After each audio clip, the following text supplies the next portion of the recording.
Hello, next video on getting into R, the statistical data environment. This is about organising your data, checking it, specifying the variables and beginning your analysis.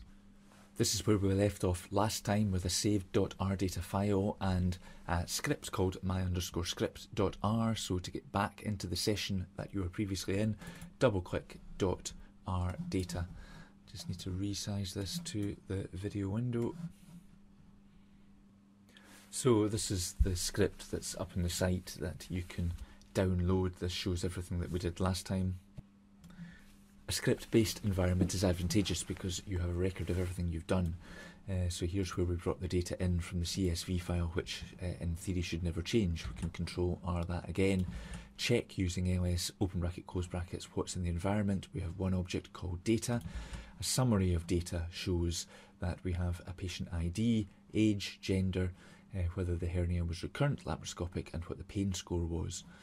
We can see that there's a problem in gender. There is F, fem, female, M, male with a space, and the word male describing gender. So there are errors in that. We can look at the data itself with head and tail giving us the first 6. The top and the bottom of the data set. We can actually specify using square brackets the first 5 rows of the data set or the first 5 columns in the data set, depending on what side of the comma that we put things on. So I'm just going to bring the structure of the data set up again by running str open brackets data. Here we can see that recurrent and laparoscopic, which are both factors. They're coded as 0 as 1, 0 if it was a non-recurrent hernia, 1 if it was recurrent, 0 if it was a non-laparoscopic, an open operation, 1 if it was laparoscopic. These shouldn't be integers, they shouldn't be a continuous variable, they should be a factor, either 1 or 0. So let's tell R that they're a factor. In order to specify a variable within a data frame, and data is the name that we've given to this data frame that contains 50 objects and 6 variables. We specify the name of the data frame, which is data, and then use a $sign, and anything after the $sign is the name of the variable within the data frame. So say I just do data $recurrent and hit Control R to run it. Then in the console I get a list of what is in data recurrent, and it's a lot of 1s and 0s. So if I want to tell R that data recurrent is in fact not an integer but it's a factor, then I can write data recurrent to specify the variable, and the arrow, so the less than and dash factor data $recurrent. So this is a command that's saying I want to replace what is currently the variable data $recurrent with a new variable which is factor of data $recurrent. And I hit that. So now if I run data recurrent again, I get the same list of 1s and 0s, but at the bottom it says levels 0 and 1. And if I ask for a summary of data $recurrent, I now get a summary which is 0 and 1. 0 has 26 and 1 is 24. So in this data set there were 26 people who had a primary hernia repair and 24 who had a recurrent hernia repair. So looking back up there at the structure data list, we also want to do that to laparoscopic. Data $laparoscopic.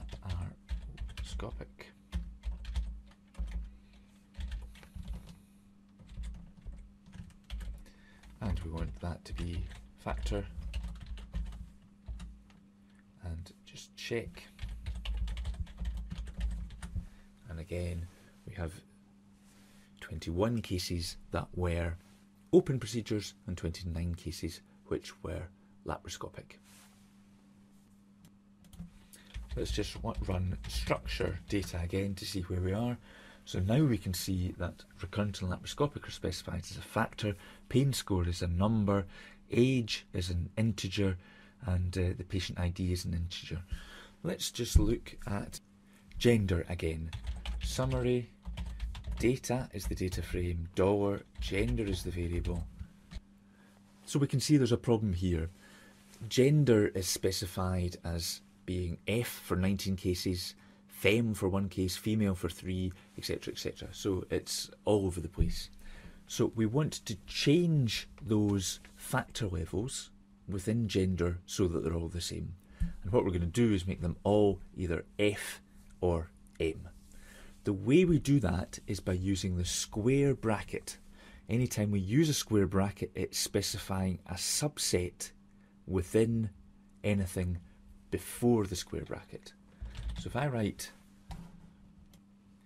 data, the name of the data frame, $gender, the name of the variable, and I want to subset, I want to select a number of observations within that variable, and I want that to be data $gender equals, and this is exactly equals to. So when you're specifying exactly equals to, you need to use 2 equals signs. And I'm going to choose female, and I'm putting that in inverted commas. Close the square bracket, and I want to change everything in data gender, where data gender equals female, to simply an F. And I'm going to run that. And so now, when I do summary data gender, in female there was 3, and now in female there's 0. And I'm just going to go through those and change them all. Data gender, open brackets, data gender equals femme, and this femme's got a space at the end of it. If you noticed, it's a bit irritating.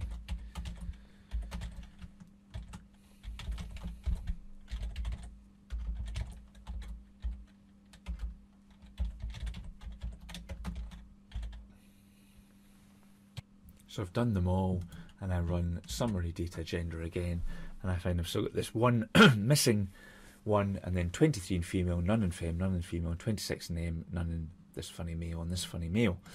So lastly, this missing piece of data, this is unusual to happen, to have the missing data not specified, but missing data in R is handled by the term NA, and is handled very well, and it makes everything much easier if your missing data is labelled NA, and it usually happens automatically. It hasn't in this case. Data gender, where it doesn't equal anything, just change that to NA and hit Control R, and then summary, and this is exactly what we want to see. So we've got these levels now within the gender factor which now have nothing in them. So to get rid of them, we just rerun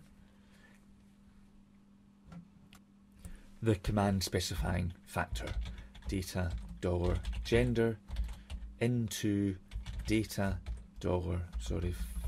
factor data $gender, Control R, and then run summary again for data gender, and we've got 23 females, 26 males, and 1 NE. That may seem like a bit of a faff, and it is a bit of a faff, but it means if you have to take your data back in from the original data set, then you can automatically correct everything that had to be corrected very, very quickly. You just need to go Control Data, bang, bang, bang, bang, bang, bang, bang, bang, bang, bang, bang, bang, bang, and all that time you would spend in another statistics program doing that by hand is just all done automatically. There is one thing you can do which I would discourage you from using, but there is a command called fix open bracket data, and that brings up an editable spreadsheet where you could change if you wanted something from F to M, but that gets rid of the advantage of having a script that means if you have to get data back from source, which almost always happens, then you have all your commands all written out already. So the data is all in order. Let me do structure data, which shows that my factors and my continuous variables are correctly specified. Summary shows a 6 number, but 5 number summary of the continuous variables. This is very important and something we may come back to. Minimum, let's look at age, first quartile, median, third quartile and maximum, the 5-number summary of any continuous data set. The minimum is the lowest value within the variable. The first quartile, 25% of the data are below that number. The median, 50% of the data are below that number and above it. The third quartile, 75% below it, and the maximum is obviously the maximum. Why is this important? Well, it gives us an idea of the distribution of the data. The space between the first quartile and the median and the third quartile and the median should be the same if the data are normally distributed. In the case of age, it's 10 3/4 and about 14 and a half. So we could check with a histogram to see exactly whether that was normally distributed or not, but it sounds reasonable.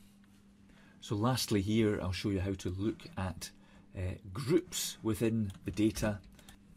There are a number of ways of doing this, lots of ways of doing this, and I'll just show you a couple. The first one is using the command by, and you can get the help on by on this page here. Simply type by, open bracket, then the dependent variable that you want to summarize by a group, and we're going to use pain score here, so data $, and specify pain.score, and then the group by which you want to summarize it by, and in this case we're going to summarize it by gender to see whether there's a difference in pain score by gender, and then the measure by which you want to summarize it by, and here we're going to do mean, and hit Control R, and that shows you that data gender female, mean is 4.41 and male is 4.43. It's sometimes better to visualize differences, and a box plot is an excellent way of doing that. Type box plot data pain.score by for all models is the tilde sign, the squiggly line which is shift, and the @ sign, data gender close brackets, and that gives you a box plot which is the maximum and the minimum as long as they're in 1.5 of the quartiles, and the box is the quartiles and the line is the median. So it looks from the box plots that there's not a great difference in the distribution of pain scores under male and under female. Second option for looking at data by groups is to actually split the data set. This is only really worthwhile if you have a data set that you're going to be really analysing a lot by one factor. So specify a new data frame, and we'll call it data 2. And in that data frame we want to split data by data gender. Now anytime you call data 2, everything will be split by male and female. So looking at the structure of that dataset we've just created, you can see that it's now split into two separate data frames called F, $F, and $M. So I can now summarize data to $M, and that gives me variable summaries with 5-number summaries and counts for the categorical variables for only the males, or indeed the females, and that's very useful. The final way I'm going to show you to look at groups in this video is to use a package called Plier, which we will use a lot in the future and which is very useful. To install it, you need to do install.packages, open bracket, inverted commas, Plier, P-L-Y-R, close brackets. It will ask you for your mirror, and when it's installed, to use any package, type library and the name of the package, you don't need inverted commas, and that will load it into the workspace. This is slightly complicated, and it will become clearer over time, There's a number of commands in that package. You can access them by help package equals plier and run that line, and that will show you all the different commands that are there. The package is used to manipulate datasets.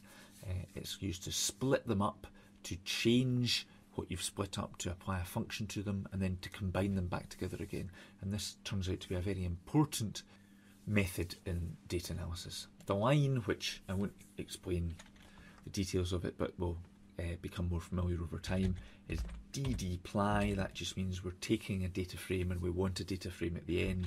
You specify the data frame you're going to use, and that's data. You specify the variable that you want to split by, and there's syntax around that, and it's dot brackets gender. We want to summarize the data, so the next line is, the next command is summarize. There are alternatives to allow you to combine the output of this command actually back into your data frame, which again will be very useful and we'll use a lot in the future. And then we want the mean, and we'll call it mean, and we want the mean to be the mean of pain score. For plier, you don't need to use the dollar command, and you can list any sort of function you need at the end of this. So we'll also ask for the standard deviation, so we'll call that SD